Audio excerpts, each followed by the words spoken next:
Volvemos entonces a compartir.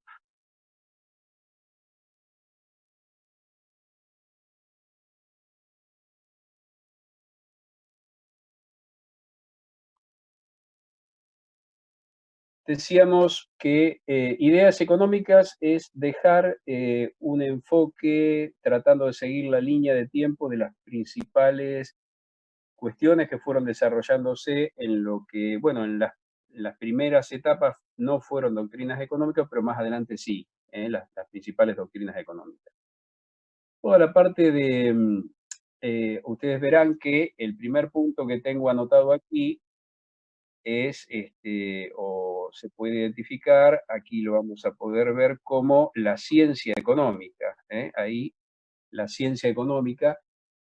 En realidad, la ciencia económica comienza en el siglo XVIII, por supuesto que hay actividad económica anterior a esa fecha, pero no está estudiada como ciencia económica. La ciencia económica comienza a partir de estudios sistemáticos que se dan en el siglo XVIII, mediados y segunda mitad del siglo XVIII. Así que vamos a avanzar hacia el esquema de la ciencia económica. Nosotros nos vamos a situar en la transición entre la sociedad feudal y la sociedad capitalista. Ya hemos hablado bastante de esa etapa. Hemos dicho que el mundo feudal o la organización política, social y económica que caracteriza el régimen feudal y que se da fundamentalmente en Europa, en la Europa romano-germánica, cubre desde el siglo V, cuando se da la decadencia del Imperio Romano y la invasión de los pueblos bárbaros, hasta entrado el siglo XVIII. Es un largo periodo en el cual el régimen o la organización feudal, que se caracterizaba, recordamos, por unas relaciones de dependencia entre el señor feudal y el vasallo o siervo, y que eso se daba en el contexto de la producción en lo que se llamaba feudo, de ahí el nombre feudal, con una fuerte restricción a la propiedad de la tierra, el acceso de la propiedad de la tierra, sobre todo por parte de las clases inferiores, que eran la de los vasallos, y también con una fragmentación en el poder político. O sea que los que tenían poder eran las clases superiores, militares, reyes, señores feudales, y no tenían representación ni decisión las clases inferiores, los vasallos. Esta organización, por supuesto, durante un largo tiempo, digamos, gobernó las ideas que se aplicaron para la organización de la sociedad en el mundo europeo. Y podemos enunciar ahí, pero voy a puntualizar, ya lo hemos hablado, la expansión del comercio, sobre todo cuando se descubre América, la separación geográfica de comprador y vendedor, que da origen a la comercialización de bienes. Esta situación es la que, recuerden, sobre el fin de la época feudal, permite, digamos, el nacimiento de una nueva clase que son los comerciantes, una nueva clase social que son los comerciantes, que comienzan a intercambiar entre las distintas ciudades y comienzan en cierta manera, a adquirir recursos económicos, a enriquecerse.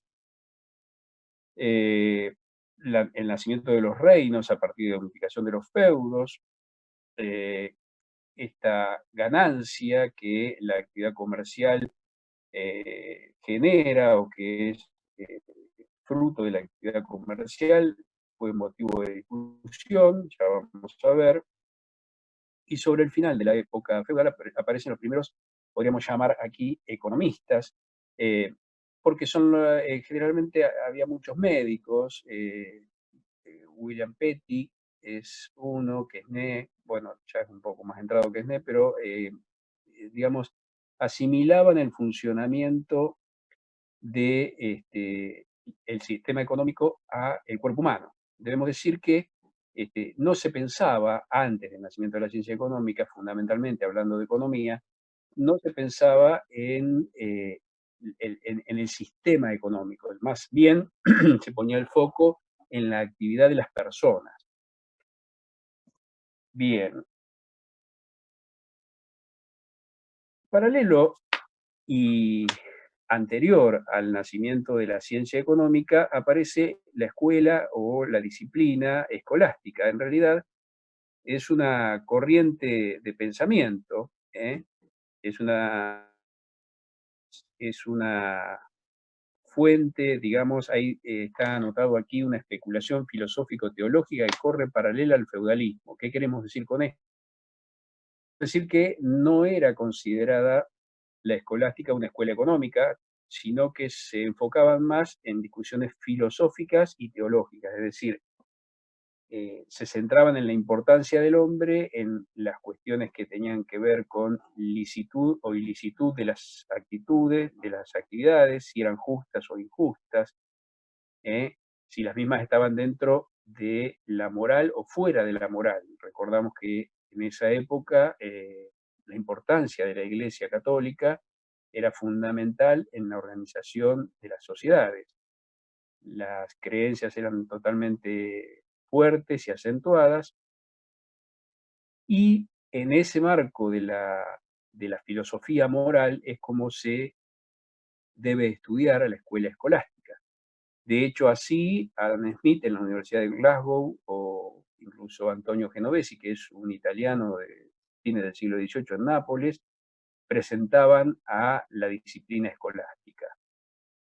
Insistimos, la mentalidad todavía medieval no se enfocaba en el funcionamiento del sistema, sino en las actividades de los hombres, ¿eh? En la actividad que llevaban adelante los hombres, y entonces aparece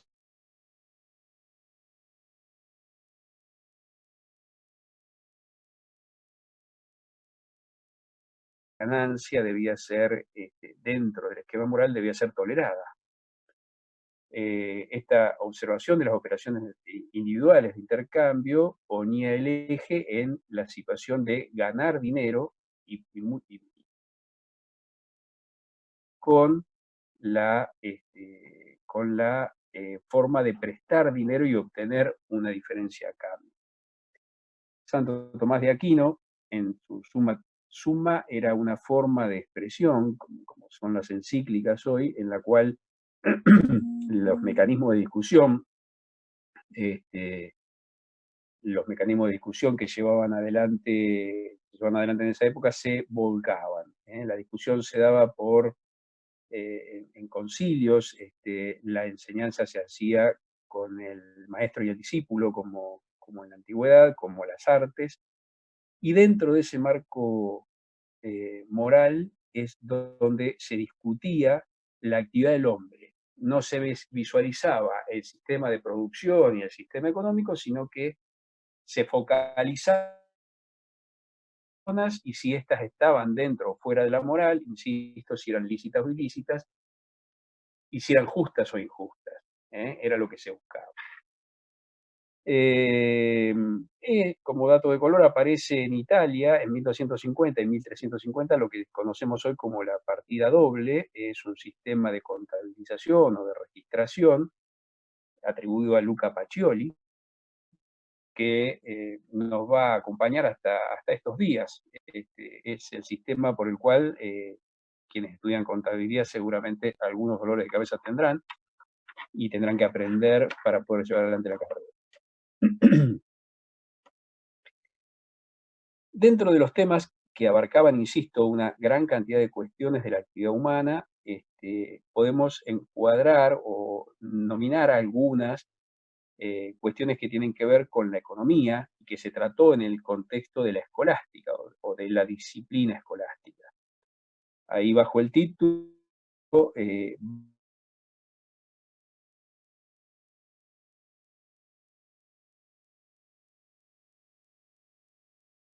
lo voy a señalar para que si alguien los quiere buscar, los pueda, digamos, identificar. Aquí está esto, San Alberto Magno, Santo Tomás de Aquino, que ya fuera denunciado, y San Bernardino de Siena. Son tres autores que han dejado textos y han dejado una serie de cuestiones para enmarcar o para visualizar. Bueno, dentro de los temas económicos, venimos aquí ahora, vamos a identificar como primer tema la propiedad privada. Fue un tema muy polémico, el de la propiedad privada, eh, que venía,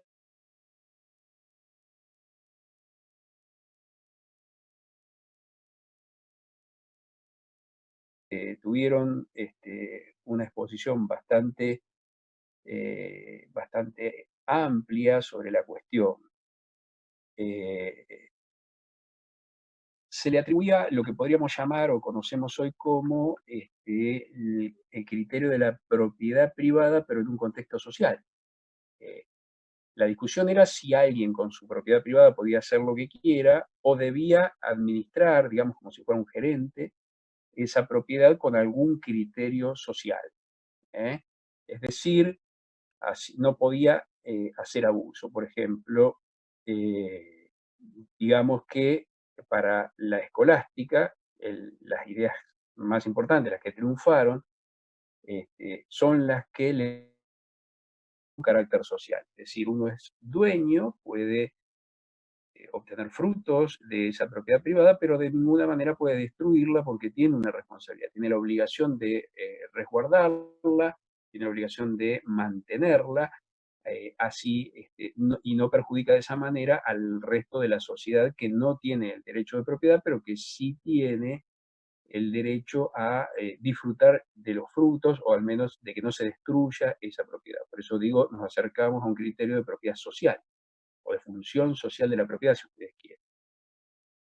Una segunda cuestión que tratan, desde el punto de vista económico, que tratan la escuela escolástica, es lo que podemos llamar la división del trabajo.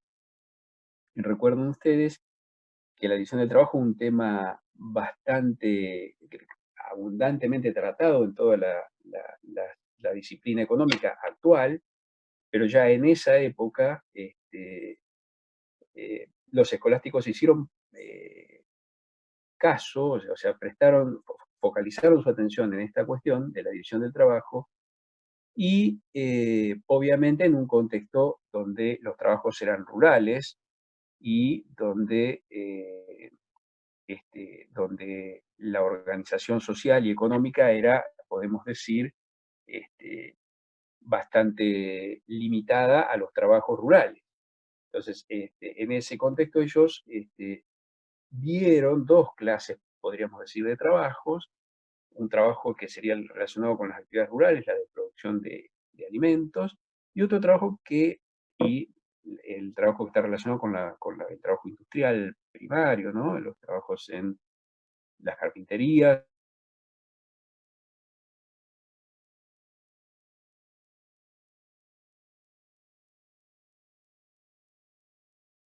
o en la cerrería, más benevolencia, veían como una virtud los trabajos del primer caso, relacionados a la producción de alimentos e industriales, y con menor benevolencia la cuestión de el trabajo, podríamos decir, comercial, o de las actividades que estaban ligadas al trabajo comercial.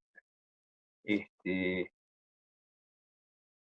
tercer cuestión que, que toca la escolástica es el beneficio comercial. Nosotros lo podemos marcar de esta manera, aquí, el beneficio comercial, ahí lo identificamos. Este, y ellos reconocieron que la utilidad o ganancia era una fuente de valor. ¿M? Se reconoce el carácter objetivo que tenía este, dicha ganancia sobre el subjetivo. El beneficio comercial, que era el resultado de las ventas efectuadas a un precio superior al de compra, se justificaba porque el vendedor necesitaba adquirir medios para su subsistencia. Eso debía estar, digamos, relacionado con una suma moderada. Eh, en cierta manera, buscaban que exista vista dentro de lo que era el beneficio comercial. Hablemos sintéticamente de decir comprar un bien a un determinado valor y venderlo a un valor superior.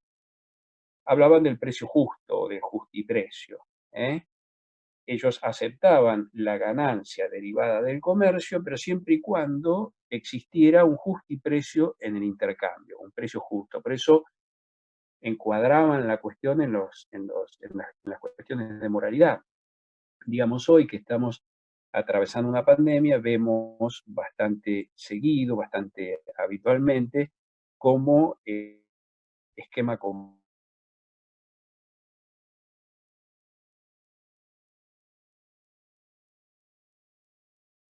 esos precios y con eso, en teoría, obtienen una ganancia superior a lo que sería la ganancia normal del justo precio. Es una discusión interesante, las que nos plantean los escolásticos, obviamente en el contexto de lo que es la moral, la moral de las personas. Eh, Insisto en que no veían el sistema económico, sino la actividad individual de las personas.